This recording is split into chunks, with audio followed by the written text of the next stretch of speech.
We are live. Welcome back, ladies and gentlemen. I am your host, Blake Ruffino. This is Are You Serious Sports? We hope that you guys are making it a good one. We know that we are as well. We are having a little bit of technical difficulties due to the fact that it is raining very hard outside. So bear with us. I know that you guys can't see it on your end, but definitely can see it and feel it on my end. So we're trying to fix that right now. But we are live. We are live here at the Drake Williams Law Firm, live on location. It's going to be a good night.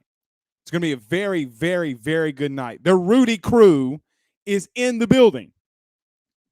Jacob Cole, we are going to change the way, though. If you guys listen on the podcast, he has hashtag the Rudy crew being CREW. We are going to change that to KREWE. Some big news dropping either tonight or tomorrow morning on some Rudy crew. All the AYS fans, you're going to have your own Twitter page. Probably shouldn't have said that, but well, now the cat's out of the bag. But just be on the lookout. We're going to be doing some good things with the Rudy crew. And I think that we'll do some giveaways from people that go and follow us on Twitter at the Rudy crew. So just be on the lookout for that. But a big show in store for you tonight. Everybody, before we get started, do us a favor by hitting the like and share. Share to some Facebook groups. Please, everybody, do us a favor by hitting the like and share. If you're on YouTube, hit the like button. Like. If you're on Facebook, share. Share to some Facebook groups as well. If you're on Twitter, Periscope, do us a favor by hitting that retweet. And if you're listening to the podcast, don't forget to subscribe to us there. But we do have the big show. We are going to talk about a lot of Auburn. The keys for me on how LSU will wind up beating Auburn, or how they can and should play Auburn this week. I think there's some glaring holes in Auburn's defense and some glaring holes on Auburn's offense, which we don't completely know if those are going to be the weaknesses if TJ Finley starts this week. However, we'll talk more about their defense, and we will talk some of their offense. Like we do on every Tuesday and Thursday, you can put your questions inside the Rudy crew. That is the chat, the Rudy crew. Put them inside the chat. Hashtag Ask Blake. You got a question, fire away. I know that there's some John Emery discussions. Look, I can only tell you what LSU and his attorney is telling everybody. They thought that they were going to have a decision Monday. They still do not have one. And this is the time where I think that the NCAA needs, or college football needs, a commissioner, so to speak. Like I'm fully believe that. And let everybody hate Roger Goodell, but they need to separate into sections on how to investigate things. You make billions of dollars a year, and it takes you this long to make stupid ass decisions from a kid who's an honor student. And you want to blame so many other things on COVID, but then this kid, goes through some things during COVID, and you punish him. But if you have the questions, fired away in there as well. Is the offensive issue starting to get fixed? I heard some things out of practice today that I really like. We'll touch on that. And then Saturday will tell us all. I kind of made an executive decision today that I think that we're going to talk more and more about the SEC. Guys, we're going to start branching this thing out more into the Southeast, into college football centric. It was something that we planned on before Hurricane Ida going into week one.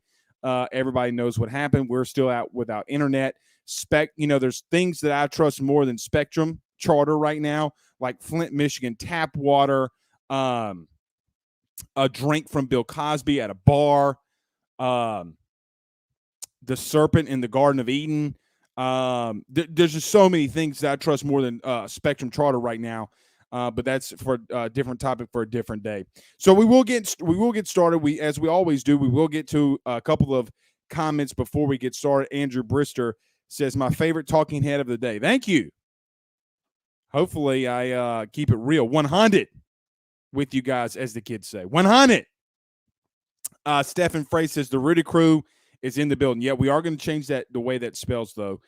Stephen Miller says, and the beat drops. Yep. Guys, Again, we are on episode 327, and every time the beat drops at 7 o'clock, I legitimately get chills. There's times where I've thought about changing it, but I'm like, man, how can I change that? That's like a staple. And Kevin Abear says, welcome. So fire your questions inside of the Rudy Crew chat. We need to get that sponsored. You know what, Steven? I'm going to call you boy tomorrow. We're doing it now that we're kind of back to somewhat of normalcy. We need a sponsor for the AYS chat. We're going to do that. So let's pay some bills around this thing. We are, like I mentioned, we are live on location at the Drake Williams Law Firm. Greatly appreciate them as always. And our good friends right there in Denham Springs serving so many AYS listeners. Had Chuck. I didn't even know who Chuck was. Never heard from Chuck. But a guy named Chuck DM'd me today on Facebook saying that he went over to GM Varno & Sons and got his vehicle serviced, and he was in and out. He had been seeing it, hearing the ads all the time on the podcast, and then, was just going to stop by and get his vehicle serviced. So came from, I think he said Sherwood, went all the way over to GM right there in Denham, and he said it was first-class service. So we're going to give a big shout-out to our good friends over at GM Varno & Sons and betonline.ag. Guys, with 63 years of experience, nobody is better equipped to service in your vehicle than GM Varno & Sons. 225-664-9992. That's 225-664-9992, or go see them over at 2500 Florida Boulevard in Denham Springs, Louisiana. Not just vehicles, guys. RV repair, big rig overhauls, motorhome chassis. They do it all, and they're right there in the heart of Denham Springs. Again, the number is 225-664-9992, or go see them on Florida Boulevard in Denham Springs. And our good friends over at betonline.ag. Guys, at the end of the show, you want to play some bets? You can. The way that you do that is you go to betonline.ag. Guys, sign up using your mobile device. It's quick. It's literally 3 buttons. 3 buttons is all that you have to do to set up with BetOnline. Use the 50%. Trust me here. Use the 50% welcome bonus. And when you do, say you place a $100 bet or use a $100 deposit, they're going to give you $50 right off of the top. Guys, it's so easy to use. Just a couple clicks of the button. I use them all the time. That's betonline.ag. Betonline.ag. All right, let's get this thing rolling. Y'all. Tiki Tech Taco says, I'm live from the Batcave. Let's go. Gregory says, Texas A&M got fined. Fans stormed in the parking lot. Guys, look, A&M sucks. I'm sorry. Jimbo's overrated in the SEC. He is. His offense is outdated, man. I've been taking bullets. Hold on. I'm taking a sip of water here. I've been taking live bullets. Live bullets from A&M fans all summer about how great they would be. And guys, the truth is they stink.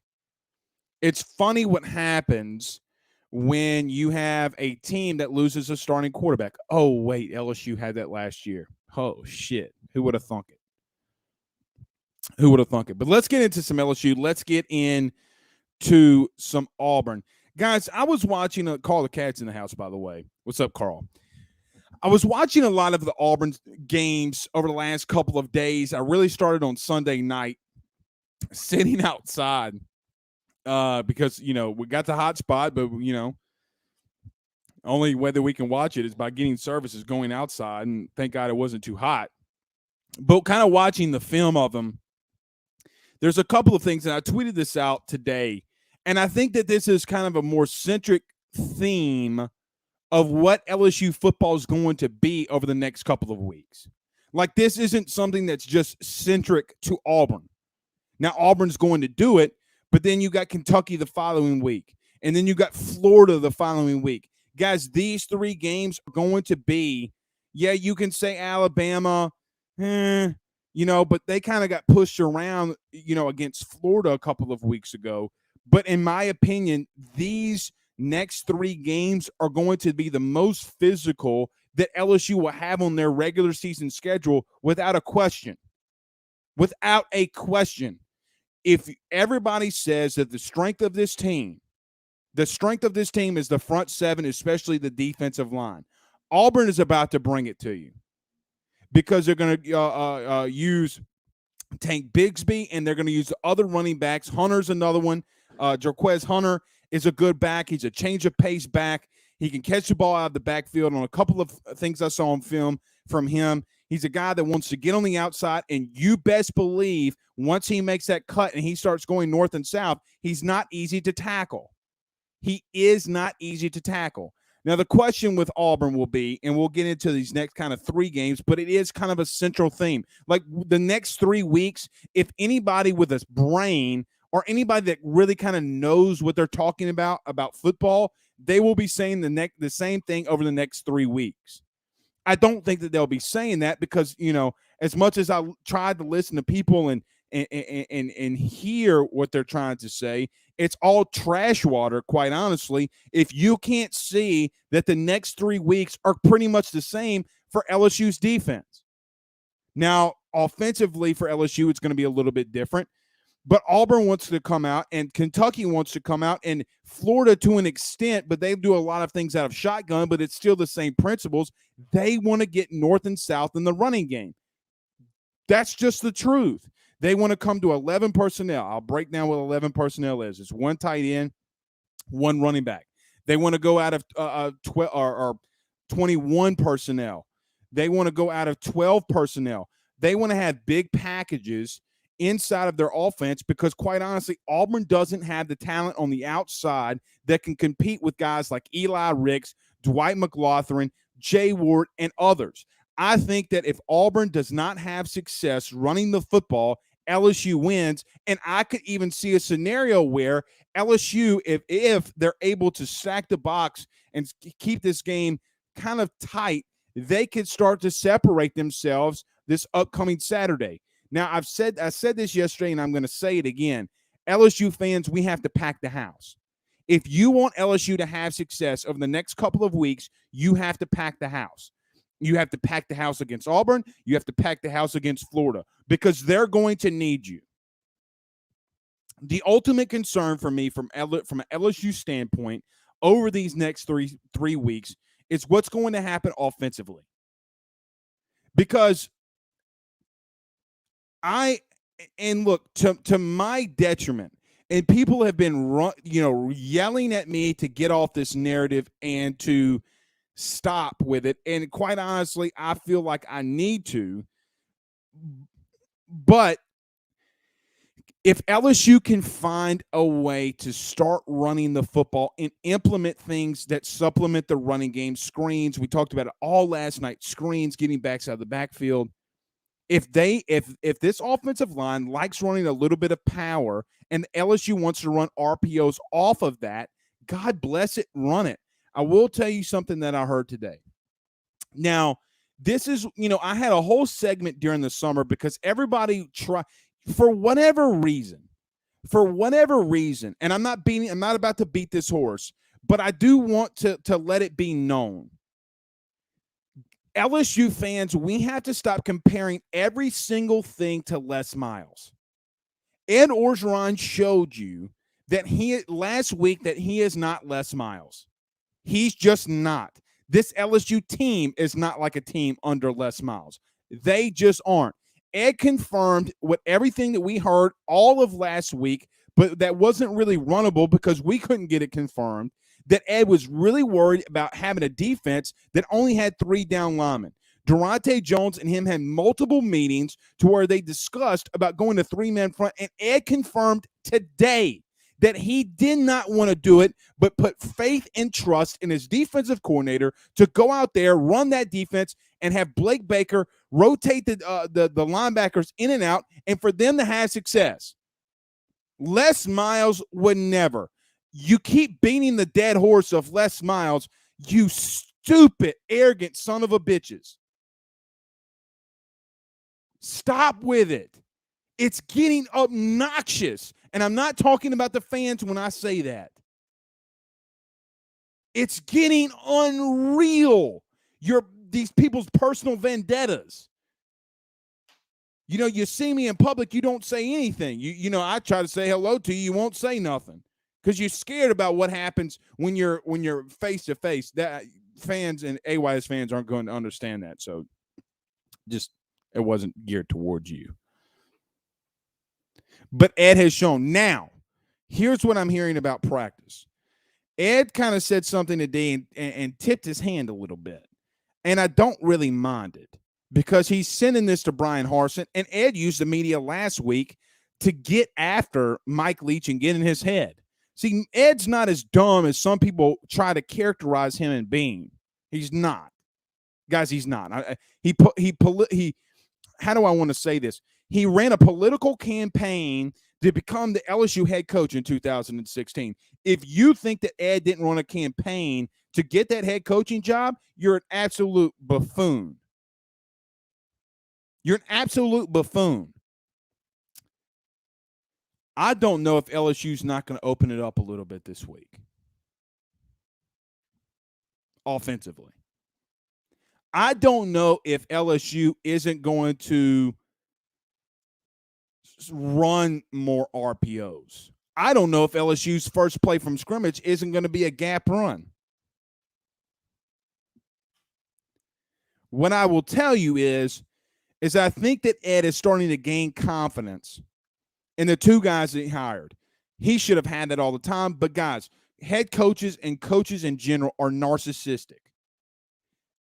Nick Saban went on the Eli and Peyton show or thing last night. He's still in his office going over film. That man's a narcissist. He's a blaring narcissist. Ed's a narcissist. Dabo's a narcissist. All the great Bill Belichick is a narcissist. All of the great ones are. All of the great ones are. And I think that Ed is starting to kind of come into his own a little bit. Now, can he back out of meddling in things that he's doing offensively? Because that gap power run from last week, that's not Ed Orgeron. That's Jake Peets. Confirmed. So will Ed let Jake start running these RPOs? Something that will be interesting. And how will Auburn react to things that they haven't seen? Now, Derek Mason is a guy that has seen LSU a couple of times. He saw him in 19. When was another time? I think when he got, didn't they LSU play him in no, they never came to LSU. No, wasn't it back-to-back years? Yeah, LSU went in 2020 and then played him obviously in Nashville again in 2019. So he's seen them back-to-back years, and he probably knows the philosophy. He knows to what LSU has become, and he knows the players really well. What I will say here is that I think that LSU is going to have to exploit the mismatch that Jack Bech is. So over the last 2 weeks, Georgia State, their tight end, I forget his first name, and then the tight end for Penn State, last name was Strange. I forgot to write them down. I have the stats right here, but I forgot to write the names down again. Brenton Strange is the kid from Penn State. Over the last 2 weeks, Auburn has given up 8 catches, 141 yards, and 2 touchdowns to tight ends because, quite honestly, I don't know if they have, outside of McClain, the linebacker, if they have somebody that can match up with someone like Jack Bech and, quite honestly, Cole Taylor. I don't know if they have that. So I think that that's where LSU is going to have to exploit in the offense, especially in the passing game. Now, this is still going to be the last thing I say before we get to all of the comments. Put your questions in there, hashtag Ask Blake. Man, I tell you what, Ponchatoula's popping, man. Ponchatoula's popping. Every time around 7:20 on this show, we got trucks going, wheel, wheel, wheel. Somebody, who cooking meth in Ponchi? You better hire the Drake Williams law firm because here comes the popo, y'all. Who's cooking the meth? But these next 3 weeks are going to be very critical for LSU, and it's going to be the most critical of weeks for Ed Orgeron. And I think that these teams that you're going to face, it's going to be best on best. The biggest strength for LSU being the front seven as of right now versus teams that want to run the football. Guys, Chris Rodriguez from Kentucky ran the ball last week, I think, 26 times, 144 yards, and I think it was a pair of touchdowns. Will Levis, their quarterback, only threw the ball, I think it was 22 times, I think it was 140-something yards and an interception against South Carolina, who isn't that good. but they want to run the football downhill with a good offensive line. That's what you're going to see all the next couple of weeks. All right, let's get to a couple of these comments. Stephen Miller says, getting Wire and Turner back along with Deculus full go, things should get even better. Yeah, and I thought that Cam Wire had, in my opinion, and stats and the film don't lie, he didn't play, the full game, so you have to take that into account. But he was the only offensive lineman of the starting five that, was the first starting five that ran out there against UCLA. He was the only one not to give up a pressure in those series that he was in. The problem with Cam, though, is man, he's been very brittle of late. Very, very brittle. So I don't, the truth, Stephen, there too is, man, Anthony Bradford was been, at least in the small amount of snaps that we've seen, even though that man has no business playing left tackle, but he's not technically how do I say that? Prototypical left tackle in this Max Johnson, because Max is a left-handed quarterback, he's more of a right tackle. So I don't know if the weight and size really affects him as much as he would be playing a traditional left tackle, but he has been, in the snaps that we've seen, he's been your best left tackle. I mean, that kid's so big, it's like what does that your boy Xerxes say from 300? We're going to shoot arrows in the sky, and then we're going to block out the sun. That is Anthony Bradford. That dude blocks out the sun. He's so big. And I was surprised by his footwork. I told some friends of mine last week, I was like, man, if they put Anthony Bradford at left tackle, we're in some serious trouble. And boy, was I wrong. Man, I was seriously wrong. So we'll see. Bundy says it's a must control both lines of scrimmage, be physical and fast. LSU's got to run some tempo, man. Auburn does not want to do it, and can you tire their defense out running tempo? But you got to be careful with that because, look, they're going to come – LSU's going to have to work this week, and I heard some chattering that they're working, I know Ed talked about working on the substitutions, but look, Auburn does not want to move historically fast under Brian Harsin, which I think will help you in the rotation game. They're not clearly as fast as what Mississippi State wants to go. That will help you, but man, I'm telling you, the last time that we saw LSU go against a power running game was UCLA. The last time that you had a team before this season that had power implementations, even though they were spread out, was Ole Miss, and we all know I beat that over the head. They ran for 307 on you. So, yes, you've had success the last couple of weeks, and if we want to call a spade, yes, Mississippi State had success against you. They had 26 carries, 115 yards running the football. So, you have given up yards in the running game, which has been and look, last week you got to throw that out. And I get that. You have to throw out what happened last week. You have to. But I tell you what, Chasen Hines looks really good when he pulls and knocks that defensive end's ass out. Now, Auburn's got two really good linebackers, man. They got two linebackers that will play downhill, and they will knock you in the mouth. And I don't know if you want to run this RPO game. I don't know how, you have – look, the McClain kid from Auburn is a dang beast, son. You hear me? That kid's a beast. So do you want to read him? Look, I'm just telling you what I hear. But if they want to play some safeties down in the box, if they want to back them up and you can hit them on some RPOs, and here's another thing that I don't know that I've personally beat over the head. Man, you got to get Kayshon Boutte more targets. 4 catches for 85 yards is stupid. Here was the best thing that Joe Burrow did that nobody talked about. Yes, were there times that you had games where Jamar Chase and Justin Jefferson went off? Absolutely, both of them. But I look at the Oklahoma game.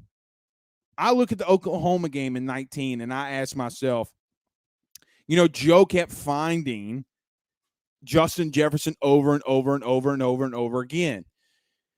Tom Brady has been historically known for finding Gronkowski over and over and over and over again. When you have that chemistry with the guy, keep feeding him. And I think that to a fault at times, Max tries to read the defense and say, well, this guy, in the scheme's going to be open. Man, look, if you got Kayshon Boutte one-on-one on anything, he's open. He's open. The man's never covered. He hasn't shown that anybody can historically cover him. I mean, Florida, Ole Miss, UCLA, McNeese, Central Michigan, hell, Alabama. Nobody has shown that they can cover. I mean, even last week against Mississippi State, nobody has shown that they can cover Kayshon Boutte. Nobody. You got to get him more than 5 targets, or 6 targets was the total, I think it was, or 7. And I think it was 6. 6 targets for your best player on offense is absolutely asinine. James says, every week Coach O continually says we got to get better.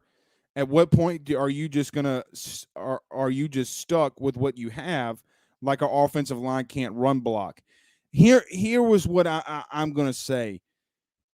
I still believe, and who asked that question? Jason, I still believe that LSU has hope in the running game.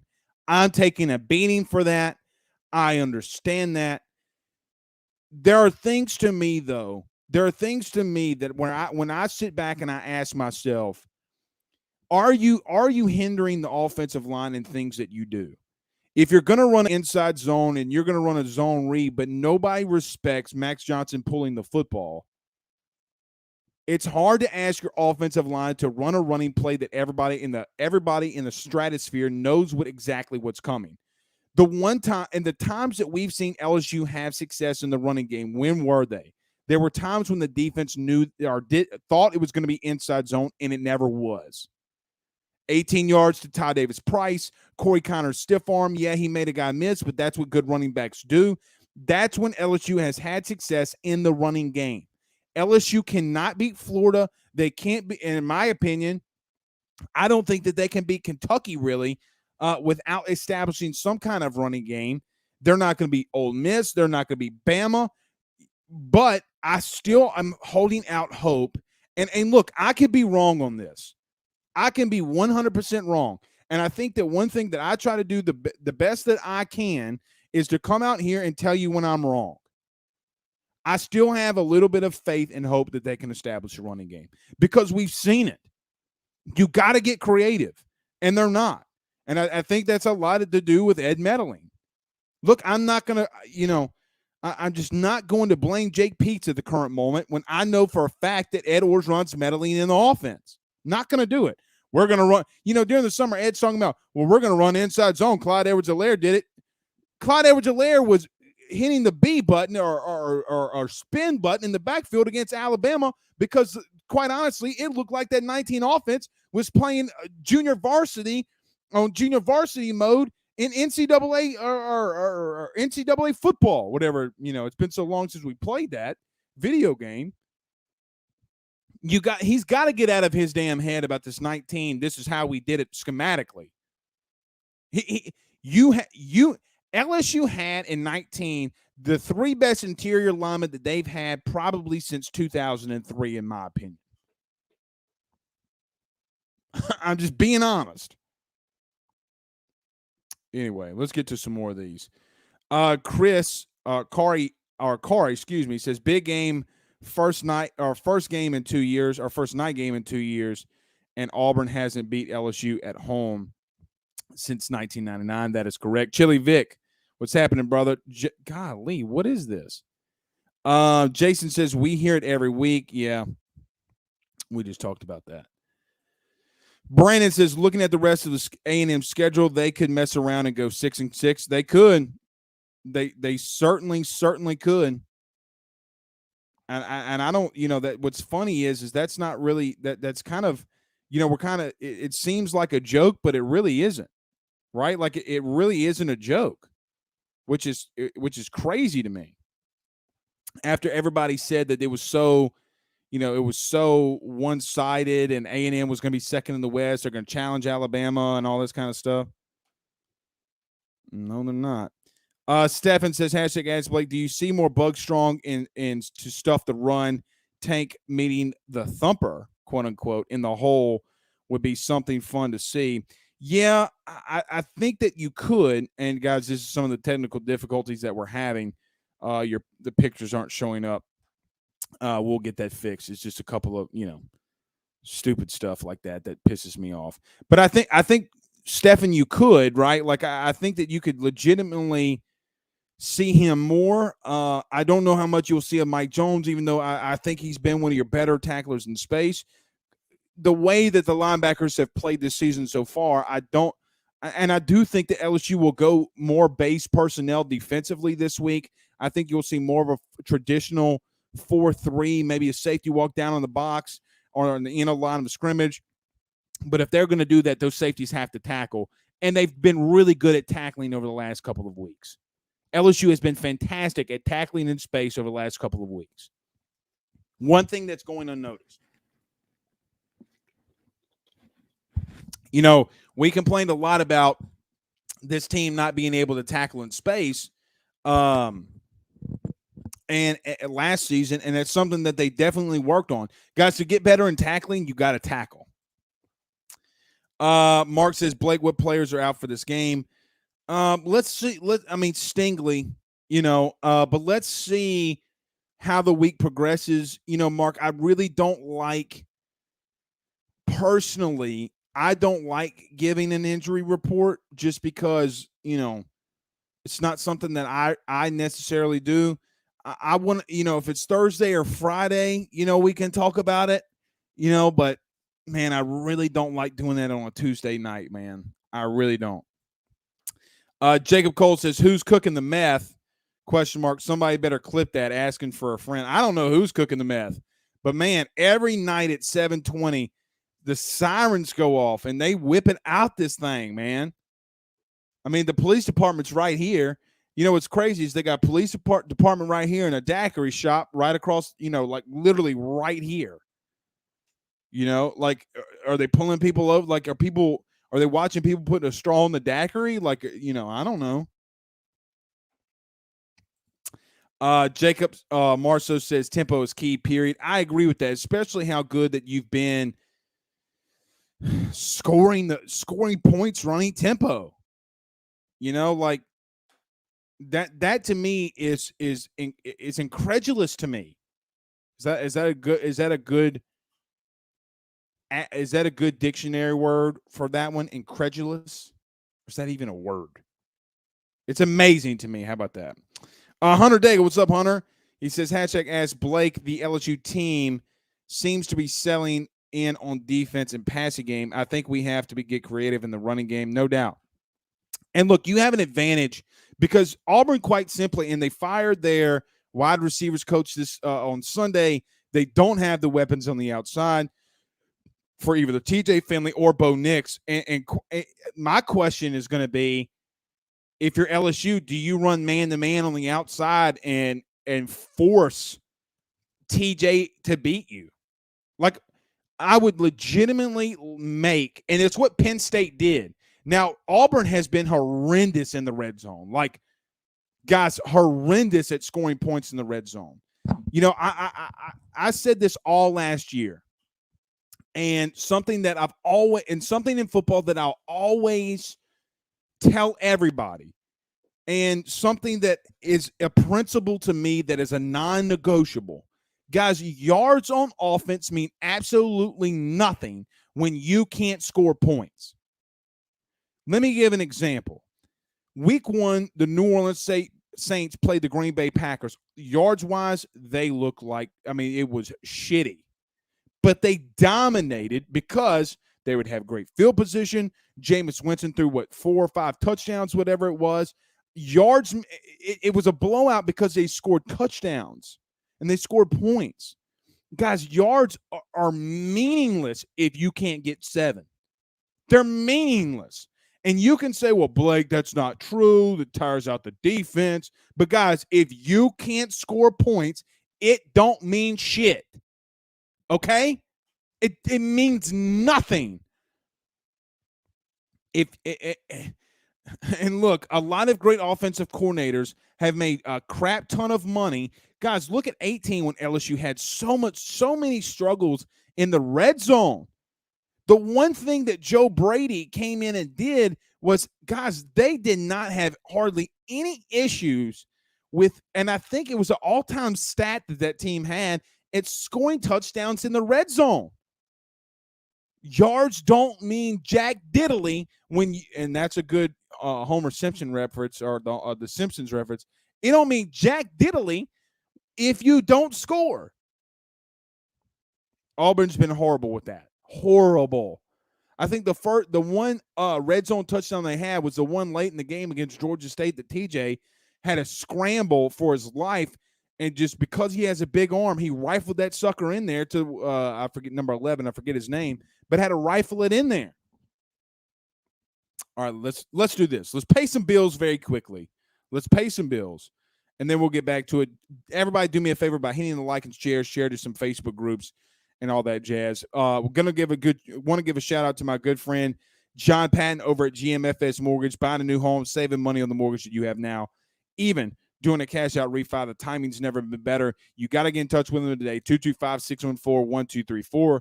That's 225-614-1234. Tell them your good friend Blake Ruffino at AYS sent you on by. And our good friends, we are here at the Drake Williams Law Firm, drakewilliamslawfirm.com. 985-386-7600. 985-386-7600. DWIs, family court, successions, titles, they do it all. Hell, whoever the people that was cooking meth down here, they're going to need them. They're going to need them. So if you're listening to AYS right now, when you're on your way home, 985-386-7600, tell them your good friend Blake Ruffino at AYS sent you on by. All right. Let's see. Let's get to a couple more of these comments. Gino.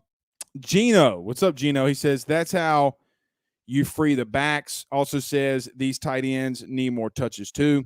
You know what's crazy is even if Cole Taylor was not the intended target for Max Johnson, which I still believe that he was, even if he wasn't, guys, did you see how athletic he looked in space after he caught the football? Now I know two guys ran into one another, but the guy looked athletic. You can tell when a guy runs how athletic he looks. You got to get him in some more of these, instead of these dink and dunk little bullshit passes. You need to get him out in space and see what he can do along with Jack Besh. Guys, the simple fact Jack Besh didn't play a lot last week is unreal to me. It's unreal to me that he didn't play more last week. Like, why? That part I don't get. Gino also says Cordell needs to be tried out on defense. We have talent. Gino, I don't know about that one, man. I mean, maybe. Max Julian says, Sasha asked Blake, Mississippi State had 115 yards against us, rushing yards against us, and mostly three-man front, no air raid against Auburn. Hopefully a four-man front contains less rushing yards this weekend. Thoughts?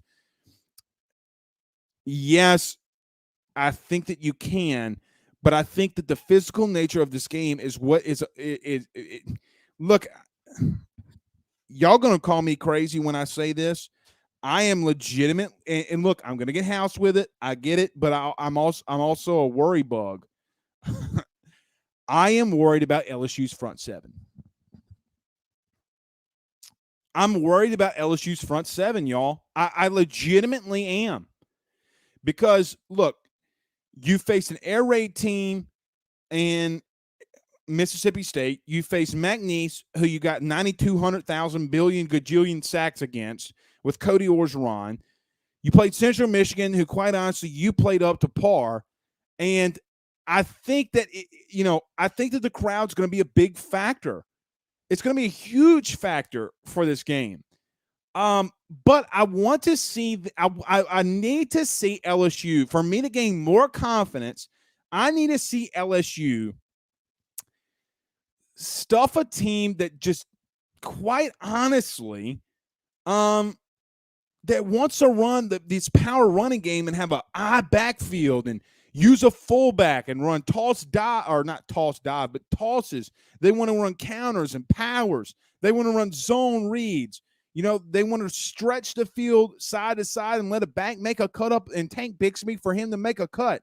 I really, really need to see LSU be dominant. Now, the one good thing about what's happened with Auburn over the last couple of weeks is that Auburn has, Tank Bixby in and of himself over the last couple of weeks has been contained. He hasn't been stopped, but he has been contained. Now, I got a couple of scores against Penn State. A guy that's going to break tackles. If LSU does not gang tackle, Rudy Crew, I'm telling you, it's not going to get pretty. It's not going to be pretty. So if this will be the game that you sit back and say, hey, we said what we said last year against about Damone Clark. If this front seven can't find a way to contain Auburn's running game, we're in trouble. In my personal opinion, you got to sit back and let Bo Nix, a benched Bo Nix at that, or TJ Finley, a guy that LSU knows better than really anybody else in the SEC. That's not even a question. You have to let those guys beat you. If they start beating you, all right, fine, then you adjust. But until then, in my opinion, you gotta go full out in stopping the running game for Auburn. That is a big concern for me. Big concern. Stephen Miller says, I got you a great sponsor for the Rudy Crew group chat. Uh-oh. Carl the Cat Dunn says meth is bad. Yeah, Carl, meth is really bad, but we got a lot of meth monkeys out here on the North Shore. A lot of toothless white men. Toothless. And white women. Good Lord. You know what kind of grinds my gears?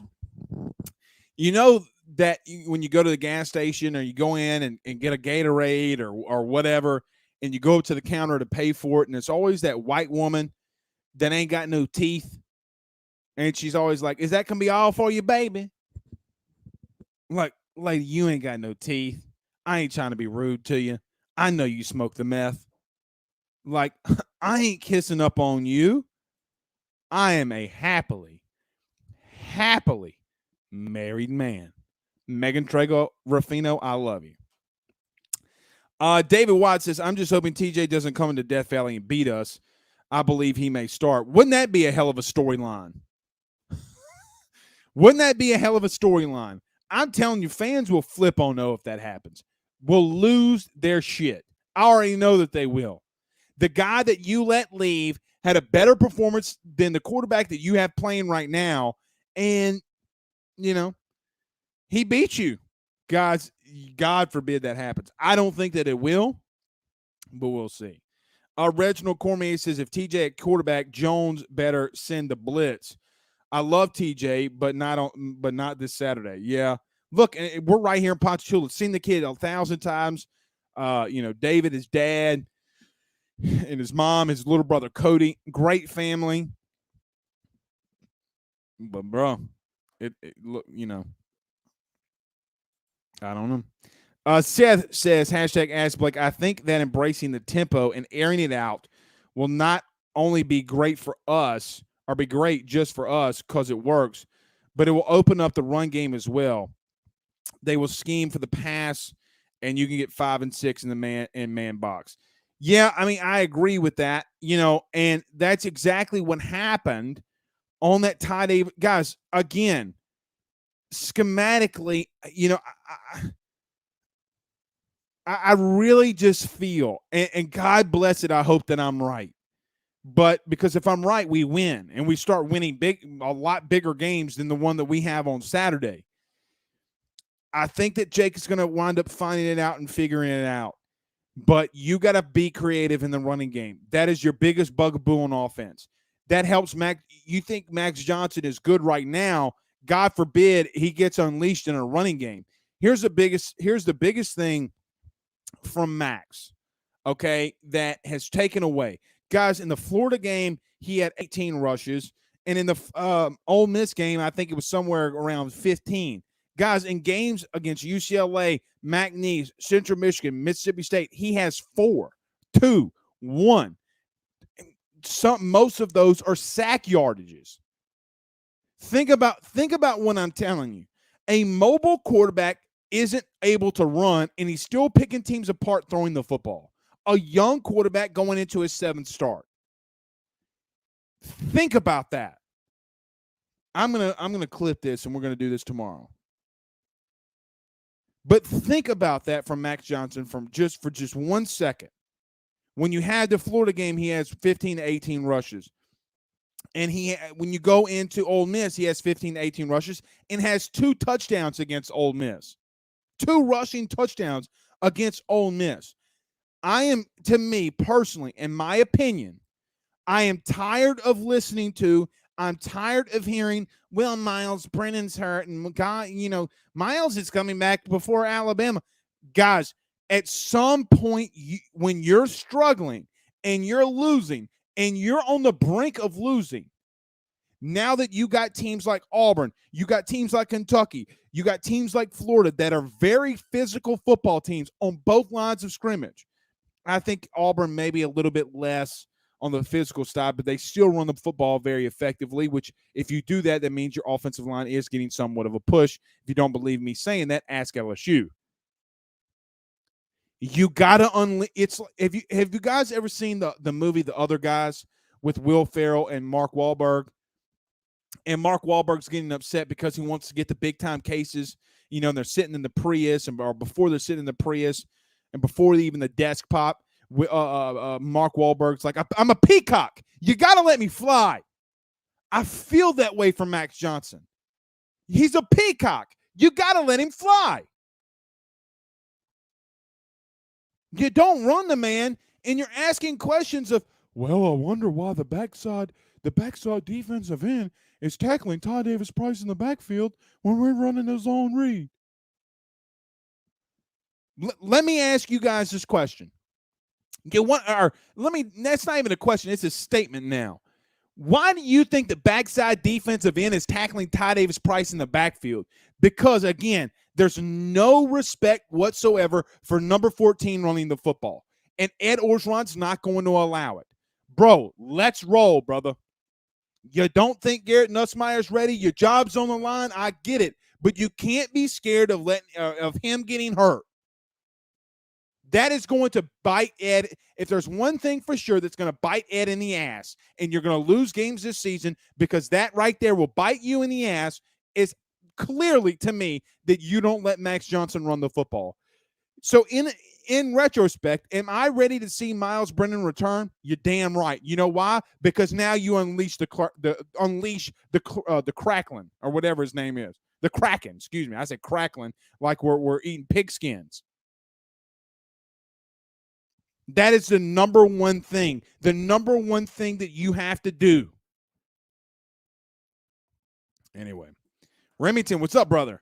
He says, it's so ironic. He says on Facebook Live, it's so ironic that for years we all bitched about them running the ball and not throwing it well. Now we're throwing the ball well and not running a damn thing. You want to know what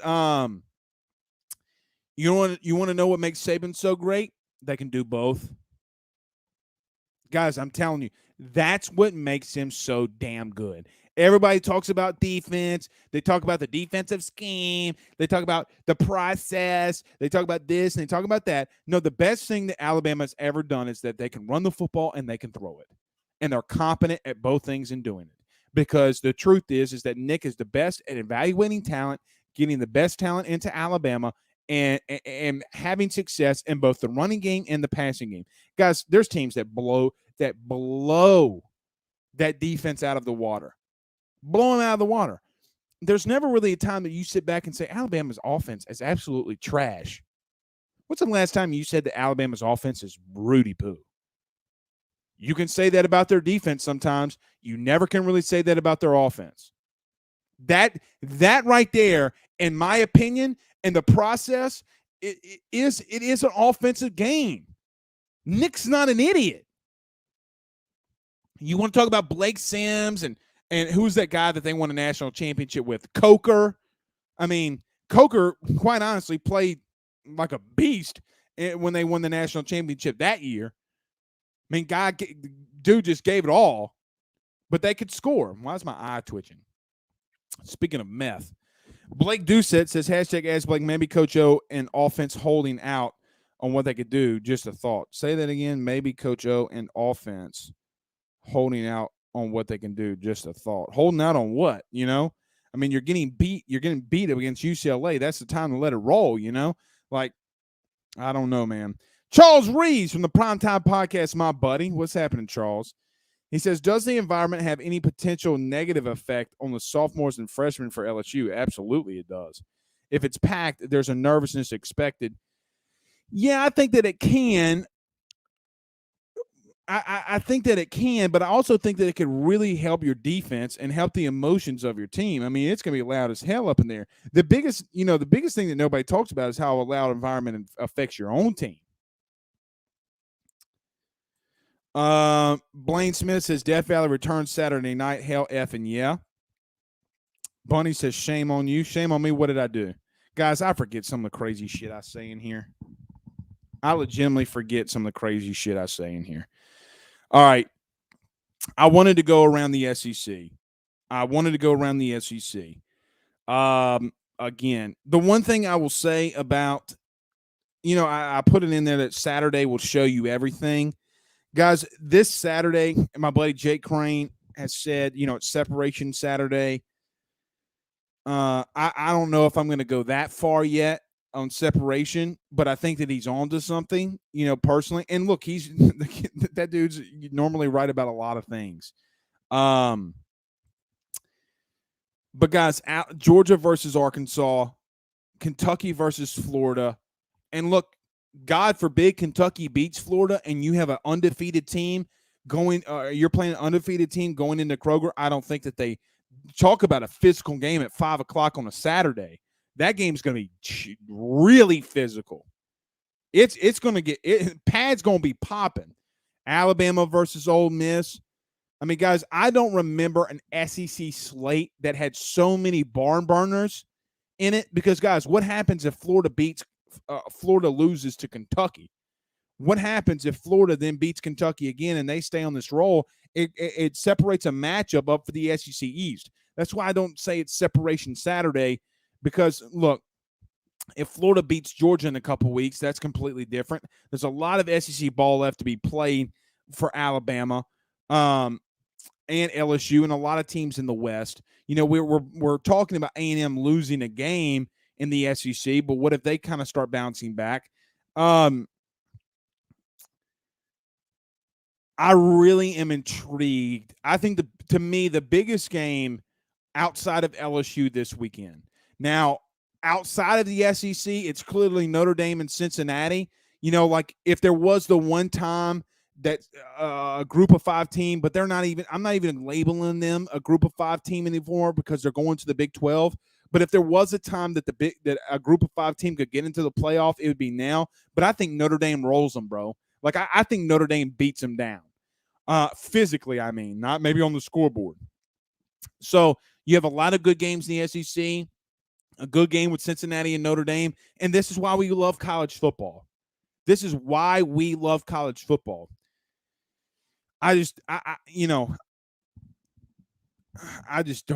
can't see Arkansas beating Georgia. Guys, I don't see any team in the country beating Georgia. I was wrong on that. I was so wrong. I mean, man, they're just so damn good. All right, let's get a couple more and then we're going to get out of here. Daniel Glenn, what's up, Daniel? He says, really think losing 4 messed up Pete's preseason plans. He knew O-line was bad, and he was going to use 4 to outside and avoid the crush up front. 3 isn't that really that guy. 21 is, but he's hurt. Look, Amari Goodwin. You got to use that kid's speed. Stephen says, hashtag release the Billy's Boudin Cracklins. Release the Kraken. Jacob Cole says, release the Cracklin. Put it on a T-shirt. Steven, we're gonna put that on a shirt. Wade says Gator don't take no shit. Change that to Tiger don't take no shit. Tiger don't take no shit. Tiger don't play that. Tiger ain't never been about that. What a hell of a movie. I'm watching that movie tonight. Screw it. I'm watching that movie tonight. Gator don't play no shit. Girls started calling me Gator. Yeah, you had a stable of whores. Gator don't play no shit. Carl the Cat says, as much as I love 2019 season, let's move on. It's 2021. I agree. And Carl, here's the thing about the 2019 season. We're using it as a reference. You know, it's easy to use references. People like references. And I think, you know, like I could be better at using like a Tom Brady analogy like I did or whatever. But you're right, we do. All right, let's do this. Let's get out of here. We will see you tomorrow. I know I said we were going to guess it up, guys. It's really difficult for us when we're not on, you know, when we're at a location from recording purposes and, you know, I got to splice everything, you know, like the days that we have guests in here. It's taken me like an hour after the shows just to get that stuff uploaded, but we'll see. We'll see. But we will see you guys tomorrow. I hope. God bless it. Release the crackling. Rudy Crew, be looking out. Be looking out. We're about to do something. Y'all have a good night. Peace out, Girl Scouts.